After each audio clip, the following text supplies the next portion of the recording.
नमस्कार, स्वागत है आप सभी का एबी स्टार न्यूज में। मैं हूं आपके साथ जुबैर चौधरी। वक्त तो चला है हमारी देवभूमि का, जहां सबसे पहले बात करेंगे मुख्यमंत्री पुष्कर सिंह धामी की, जिन्होंने यूसीसी को लेकर बयान दिया है।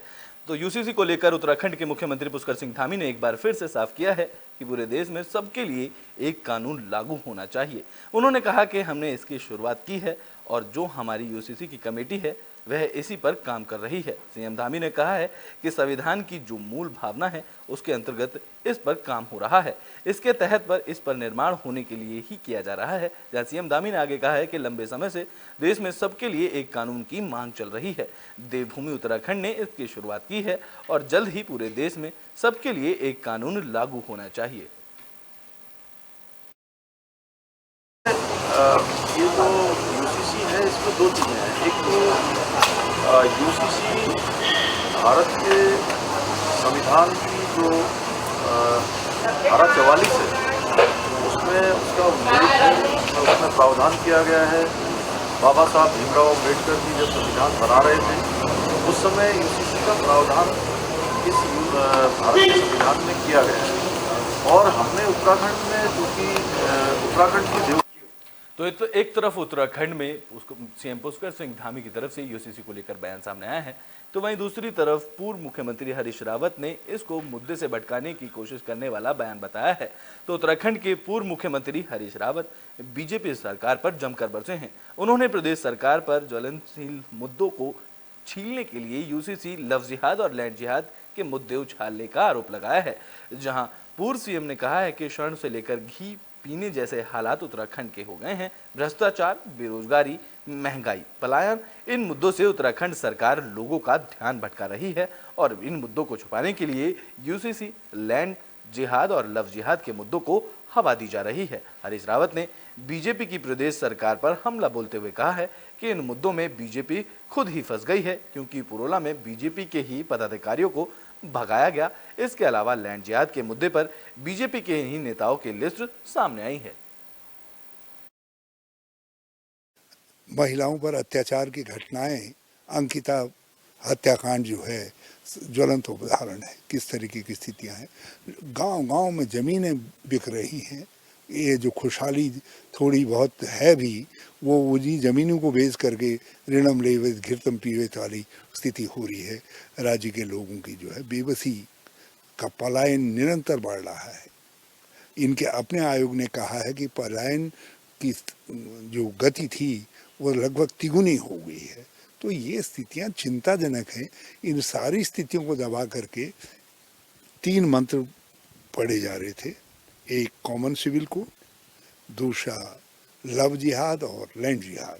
लव जिहाद और लैंड जिहाद में भाजपा खुद फंस गई, क्योंकि जिन लोगों को हटा रहे थे पता चला वो तो सब भाजपा के सदस्य हैं।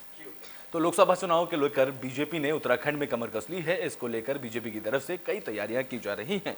तो आगामी लोकसभा चुनाव की तैयारियों में जुटी बीजेपी में दावेदारों को लेकर चर्चाएं तेज हो गई हैं।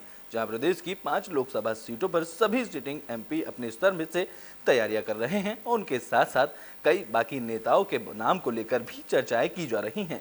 इस बार कुछ सिटिंग एमपी के टिकट भी काटे जा सकते हैं। हालांकि इस पर उत्तराखंड बीजेपी के प्रदेश अध्यक्ष महेंद्र भट्ट ने साफ किया है कि टिकट पर आखिरी फैसला केंद्रीय पार्लियामेंट्री बोर्ड लेगा। उन्होंने कहा है कि प्रदेश सरकार से स्तर पर दावेदारों की लिस्ट भेज दी जाएगी और टिकट किसे देना है ये केंद्रीय पार्लियामेंट्री बोर्ड तय करेगा। महेंद्र भट्ट ने कहा कि प्रधानमंत्री नरेंद्र मोदी ने साफ किया है कि बीजेपी का प्रत्याशी कोई व्यक्ति नहीं बल्कि कमल का फूल है और जनता में भी कमल के फूल को लेकर काफी श्रद्धा है। उन्होंने उत्तराखंड की सभी सीटों पर जीत दर्ज करने का भी दावा किया है। पार्टी लगातार प्रयास कर रही है, लेकिन हमने ये भी देखा है कि कई बार सिटिंग लोगों के टिकट काट दिए जाते हैं। क्या लोकसभा में ये स्थिति देखने को मिलेगी? देखिए, पार्टी का टिकट तय करना पार्लियामेंट्री बोर्ड का काम होता है। स्टेट से जितने भी हमारे दावेदार हैं उनके नाम स्टेट पार्लियामेंट्री बोर्ड में पास करके और उन नामों को हम केंद्रीय पार्लियामेंट्री बोर्ड को भेजेंगे। केंद्रीय पार्लियामेंट्री बोर्ड जिस भी प्रत्याशी को उतारेगा, वैसे तो कल मोदी जी ने बहुत संकेत इस वक्त दे दिए हैं कि हमारा प्रत्याशी कमल का फूल है, हम कमल के फूल को जिताते हैं।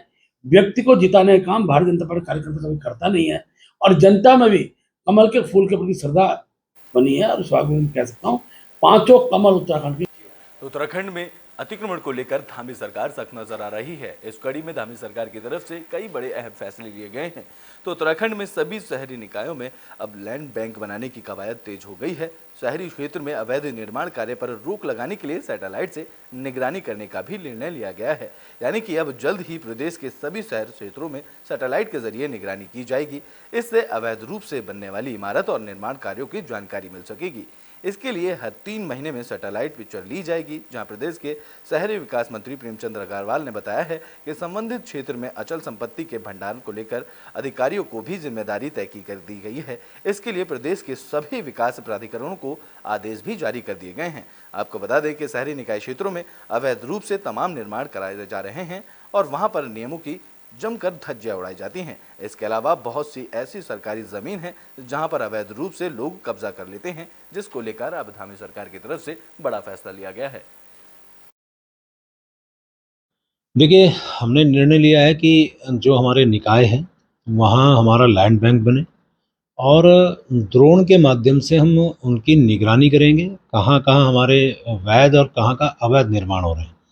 और अवैध निर्माण हो रहे हैं उसको भी हम लोग अलग से उसका चिन्हीकरण करेंगे और ये करके निश्चित रूप से हमें बहुत सी जानकारियाँ, बहुत सी हमारी सरकारी ज़मीनों का और अन्य अनेकों चीज़ों का हमें उसकी जानकारी मिलेगी। तो आने वाले टाइम पे फिर इस पे हम आगे की कार्रवाई भी करेंगे, क्योंकि अभी पहले प्राइमरी स्टेज पे हमने सभी निकायों को इसमें जोड़ने का काम किया है और बहुत सी जानकारियाँ जब हमें मिलेंगी तो स्वाभाविक रूप से सरकार तो उत्तराखंड में नैनीताल हाईकोर्ट ने लोकायुक्त की नियुक्ति के लिए आदेश दिए हैं, जिसको लेकर पूर्व मुख्यमंत्री हरीश रावत का बयान भी सामने आया है।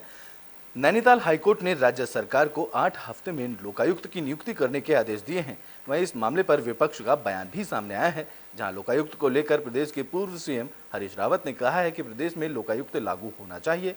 कांग्रेस ने विधि पूर्वक 2016 में राज्य को लोकायुक्त दिया था, जिसके लेकर हाईकोर्ट की देखरेख में चिन्हित करने वाले गवर्नर के पास फाइल भेज दी थी, लेकिन सेंट्रल गवर्नमेंट के दबाव में राज्यपाल उसके ऊपर बैठे रहे। इसके बाद भी जितने भी राज्यपाल आए उन्होंने उनको अनुमति नहीं की, जिसके बाद इसके साथ ही पूर्व सीएम हरीश रावत ने यह भी कहा कि 2017 में बीजेपी ने सरकार ने नया विधेयक लाकर और भी इस मामले को उलझा दिया था और तब से लेकर अब तक लोकायुक्त नहीं दे पा रहे हैं, जिसको लेकर अब नैनीताल हाईकोर्ट ने भी आदेश जारी कर दिया है। बिल्कुल लागू होना चाहिए। हमने तो 2016 में राज्य को लोकायुक्त दे दिया था, विधि पूर्वक हाईकोर्ट की देखरेख में चयनित करके गवर्नर के पास फाइल भेज दी थी। सेंट्रल गवर्नमेंट के दबाव में गवर्नर उसके ऊपर बैठे रहे और उसके बाद जितने गवर्नर आए उन्होंने उसको अनुमोदित नहीं किया। 2017 में इन्होंने नया विधेयक ला करके और भी मामले को उलझा दिया और ये तब से लोकायुक्त दे ही नहीं पा रहे। हमने तो पूरी बेंच चयनित करके दे दी थी और उसमें सर्वसम्मति से था। तो उत्तराखंड के चक्राता में आपदा से निपटने के लिए हेलीपोर्ट का निर्माण करने के आदेश दे दिए जा चुके हैं।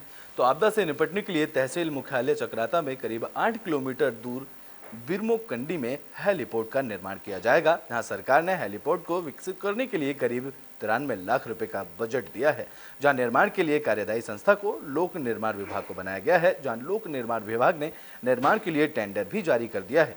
बता दें कि आपदा की दृष्टि में जौनसार बवार जनजातीय क्षेत्र में संवेदनशील क्षेत्र माना जाता है और ये क्षेत्र पड़ोसी राज्य हिमाचल प्रदेश और पड़ोसी जिले उत्तरकाशी और टिहरी से भी लगता हुआ है, जिसे देखते हुए जिला प्रशासन यहां लंबे समय से हेलीपोर्ट की जरूरत महसूस कर रहा था और जिला प्रशासन ने हेलीपोर्ट निर्माण के लिए कचौली के बिरमो कंडी में करीब भूमि को उपलब्ध कराने की बात कही थी। जहां उत्तराखंड नागरिक उड्डयन विकास प्राधिकरण के हाईवे सर्वेक्षण के अनुरोध किया गया था, जिस पर बीते साल 24 नवंबर को बिरोमो कांडी के में हवाई सर्वे किया गया था, जिसको लेकर सर्वे में यह स्थान हेलीपोर्ट के निर्माण के लिए उपयुक्त मिला था, जिसको लेकर अब निर्माण कार्य के लिए अनुमति मिल चुकी है।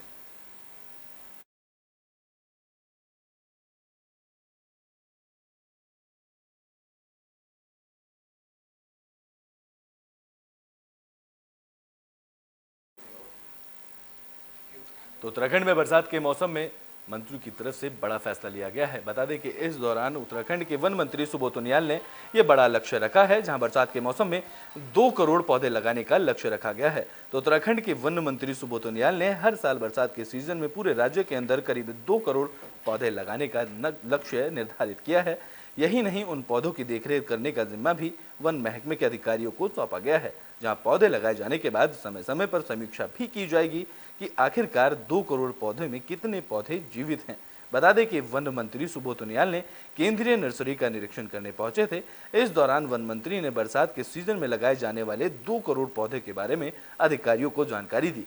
इस दौरान उन्होंने कहा कि लगाए जाने वाले पौधों में ज्यादा से ज्यादा पौधे फलदार और औषधीय होने चाहिए, जिससे जंगलों को बचाकर जंगली जानवरों को आबादी क्षेत्र में आने से रोका जा सके। जहां वन मंत्री सुबोध उनियाल ने बताया है कि टिहरी जिले के शिवपुरी वन रेंज क्षेत्र में नीलगढ़ को पर्यटन से जोड़ने के लिए योजना भी बनाई जा रही है, जिससे ज्यादा से ज्यादा पर्यटक इस क्षेत्र में पहुंचे और स्थानीय लोगों को रोजगार के बेहतर अवसर मिल सकें। केंद्रीय नर्सरी में आया हूं, जिसमें आप देख रहे हैं 65 प्रजातियों के तकरीबन 5 लाख प्लांटेशन का यहाँ पर किया जा रहा है, और जिसमें आज कुछ सकलाना रेंज के लिए भी कुछ पौधा आज भेजी गई हैं। और कुल मिलाकर के इस नर्सरी को हाईटेक बनाने का प्रयास किया जा रहा है, ताकि इस नर्सरी को एक मॉडल नर्सरी के रूप में विकसित करके इसके पूरे प्रदेश में इस मॉडल को ले जा करके इसी पे आगे बढ़ने का काम करें, ताकि अच्छा प्लांटेशन में उपलब्ध हो। क्योंकि इस वर्ष हम राज्य में करीबन 2 करोड़ 30 लाख पौधारोपण करने का हम लोगों का लक्ष्य है पूरे प्रदेश की सभी डिवीजन्स में, और जिसमें से केवल भागीरथी सर्किल में जो 6 डिवीजन्स हैं, इसमें 38 लाख 38 लाख। तो बैठक में बात कर लेते हैं गढ़वाल कमिश्नर सुशील कुमार की, जिनका कार्यकाल पूरा हो चुका है। तो गढ़वाल कमिश्नर सुशील कुमार रिटायर हो गए हैं, जहां अनुभवी और मृदुभाषी सुशील कुमार बतौर अफसर अपनी 28 साल की सेवा पूरी करने के बाद रिटायर हुए हैं। इसी साल मार्च से सुशील कुमार सेवा विस्तार पर चल रहे थे, जहां सुशील कुमार गढ़वाल और कुमाऊं कमिश्नर रहने के साथ ही कई महत्वपूर्ण पदों पर यूपी और उत्तराखंड में सेवाएं दे चुके हैं। उन्होंने अपने करियर की शुरुआत भारतीय सेना में शॉर्ट सर्विस कमीशन से की थी और कैप्टन के पद पर भी रहे थे। दरअसल पौड़ी आयुक्त सभागार में गढ़वाल मंडल आयुक्त सुशील कुमार ने सेवानिवृत्त समारोह का आयोजन किया गया, जहां डीएम, एसएसपी समेत मंडलीय और जनपदीय अधिकारियों ने उन्हें विदाई दी। जहां सुशील कुमार उत्तर प्रदेश लोक सेवा आयोग की परीक्षा पास कर एसडीएम बने थे। उनकी पहली तैनाती 30 जनवरी 1995 में यूपी के हापुड़ में एसडीएम के रूप में हुई थी। इस दौरान सुशील कुमार यूपी के कई जिलों में बतौर अफसर तैनात रहे, जहां उत्तराखंड राज्य बन जाने के बाद सुशील कुमार देहरादून और हरिद्वार के मुख्य विकास अधिकारी के रूप में तैनात हुए। साथ ही सचिव हरिद्वार रुड़की विकास प्राधिकरण और एमडीडीए सचिव पद पर भी उन्होंने लोक सेवक के रूप में काम किया। इसी के साथ ही पीसीएस अफसर सुशील कुमार को साल 2005 में आईएएस का बैच मिला, जहां जनवरी साल 2015 में उन्होंने पिथौरागढ़ जिलाधिकारी और 2017 से लेकर 2019 तक पौड़ी जिलाधिकारी बनाया गया था। इसी दौरान उत्तराखंड शासन में सुशील कुमार को आयुक्त आबकारी और सचिव खाद्य राजस्व की जिम्मेदारी भी सौंपी गई थी। साथ ही जुलाई 2021 में उन्हें कुमाऊं कमिश्नर बनाया गया था, जिसके बाद 2 दिसंबर 2021 को वे गढ़वाल के कमिश्नर बने थे। अब उनका कार्यकाल पूरा हो चुका है। मैं सबसे पहले तो आप सभी को धन्यवाद देता हूं कि जो भी मेरा कार्यकाल रहा है उसमें सभी लोगों का बहुत सहयोग मिला है, और जो भी हमें कार्य मिले शासन के, प्रशासन के, हमने बड़ी कुशलता के साथ अब सभी लोगों के सहयोग से पूर्ण किए हैं।